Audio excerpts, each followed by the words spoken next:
morning mga kababayan, you are watching Panahon TV. Ngayong umaga makakasama po natin si Pag-asa weather forecaster Glyza Esculiar. At Miss Glyza, gusto po nating malaman dahil ilang araw na lamang bago ang Pebrero, ilang bagyo po ba ang inaasahan natin at ano ang mga weather systems na iiral tuwing February? Magandang umaga muna sa iyo, April, at sa lahat ng nanonood ng Panahon TV. Ngayong buwan ng Pebrero ay may inaasahan tayo na isa o walang anumang tropical cyclone o bagyo na papasok po ng ating Philippine Area of Responsibility.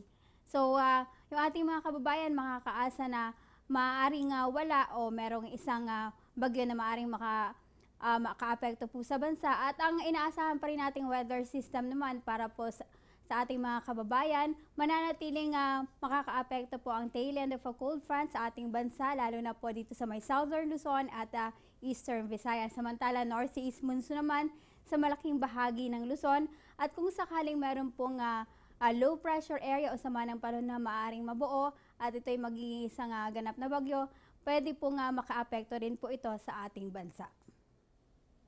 Miss Glyza, nitong mga nakaraang araw ay umiiral po itong tail end of a cold front sa ating bansa, no? Ano po ba itong tail end of a cold front? Saan ito nagmumula at ano ang nagiging epekto nito sa ating bansa?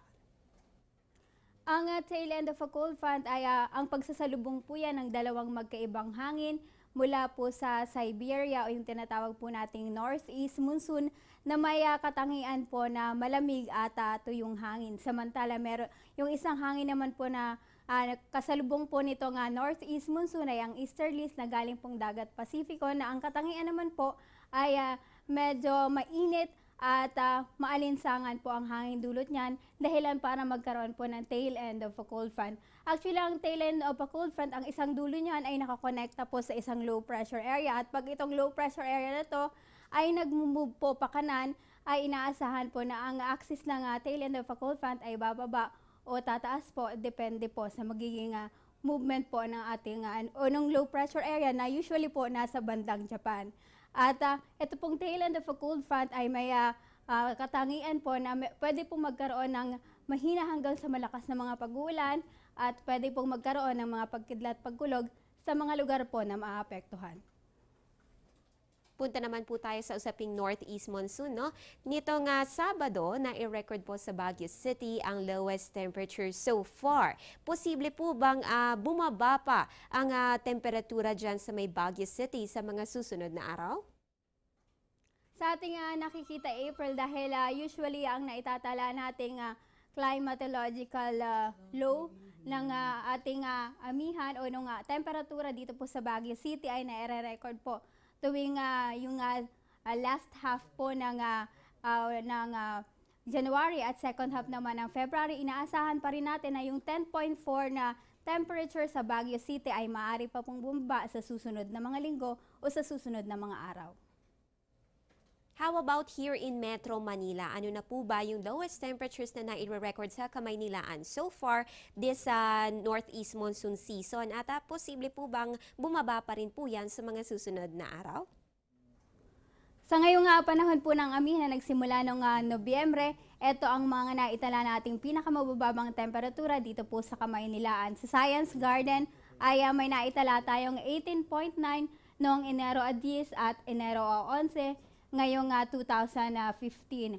Samantala sa port area Manila naman ay nakapag-record naman tayo ng 19.6 degrees Celsius noong Enero 18 rin po, at 20.1 noong Enero 19 naman po sa may NAIA Airport sa may Parañaque. So mga kababayan, yung nabanggit po ni Miss Glyza ngayon lang, yan po ang so far lowest temperature na nai-record dito sa Metro Manila. Ngayon, alamin naman natin, Miss Glyza, ano po ba yung top 5 lowest temperature na nai-record ng Pag-asa sa buong Pilipinas? Ang top 5 temperature na nai-record po kahapon sa Metro Manila, simula po tayo sa Baguio City na usually po yun po yung may pinakamababang temperaturang naitatala. Ito po ay 11.2 degrees Celsius sa Baguio City nga. Sa Tuguegarao City, pangalawa, nasa 16.3 degrees Celsius. At sa Basco, Batanes, nasa 16.2 8 degrees Celsius. Lawag City naman po sa Ilocos Norte nasa 18.8 degrees Celsius at Cabanatuan City sa Nueva Ecija nasa 18.9 degrees Celsius. Na dahil ilang araw na lamang bago ang Pebrero, ano po ba ang inaasahan natin mga weather systems na iiral ngayong last week of January? Ngayong huling linggo naman ng Enero ay inaasahan natin na iiral pa rin po ang amihan, although bahagyang maulap na lamang po ang ang kalangitan dahil medyo pahina ng konti ang hangin po ng amihan. Ngunit patuloy pa rin yung mga panandaliang mga pag-ulan at mananatiling makakapagtala po tayo ng pinakamababawang temperatura dito po sa bahagi ng Luzon. Samantala, tail end of a cold front pa rin ang inaasahang makaka-apekto naman po sa Eastern Visayas at later on dito po sa may Bicol region at Quezon Province. So yan po ang dalawang weather system na inaasahan po nating makaka-apekto po sa bansa ngayong linggo.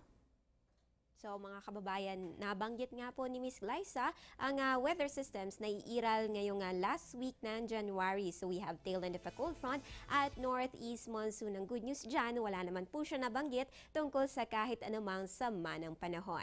At dahil nabanggit po natin itong amihan, no, for sure nakataas pa rin po ang gale warning. Sa mga baybayin po ba nakataas ang abisong ito?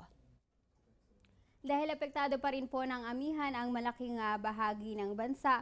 Although sa ngayon ay unti-unting humihina o dahan-dahang humihina po ito, ay nananatiling malakas po ang hangin dulot po ng amihan at kakibat na rin po nito ang tail end of a cold front dito po sa seaboards ng Visayas at sa eastern seaboard naman ng Caragao. Itong lugar po ng Samar at Leyte provinces kasama na ang Siargao Island, Dinagat Province at Surigao provinces. So bawal po kayong pumalaot dyan dahil inaasahan na magiging napakaalon hanggang sa magiging maalon hanggang sa napakaalon po ng karagatan sa bahaging yan ng ating bansa. Finally, Miss Glyza, bilang gabay sa ating mga kababayan ngayong last Monday of January, ano po ba ang inaasahan nating magiging lagay ng panahon ngayong Lunes? Ngayong araw ng Lunes, ito po ang magiging lagay ng panahon sa loob ng 24 oras. Dahil apektado pa rin naman ng northeast monsoon ang Luzon, ay asahan sa Metro Manila at ang nalalabing bahagi ng Luzon na makakaranas po ng bahagyang maulap na kalangitan at meron din pong mga panandaliang mga pag-ulan. Dahil tail end of a cold front naman ang nakakaapekto sa Eastern Visayas, ay asahan po sa Samar at Leyte provinces kasama na ang Caraga region makakaranas po ng mahina hanggang katamtamang mga pag-ulan at gaya po ng aking nabanggit kanina dahil may tail end of a cold front ay asahan din po yung mga pagkidlat pagkulog. Ang nalalabing bahagi naman po ng Kabisayaan at Mindanao, bahagyang maulap din ang kalangitan. Ngunit kung may mga pag-ulan man, ito po ay tinatawag nating localized thunderstorms na although short-lived lang po, ay pwede pong maging malakas na mga pag-ulan.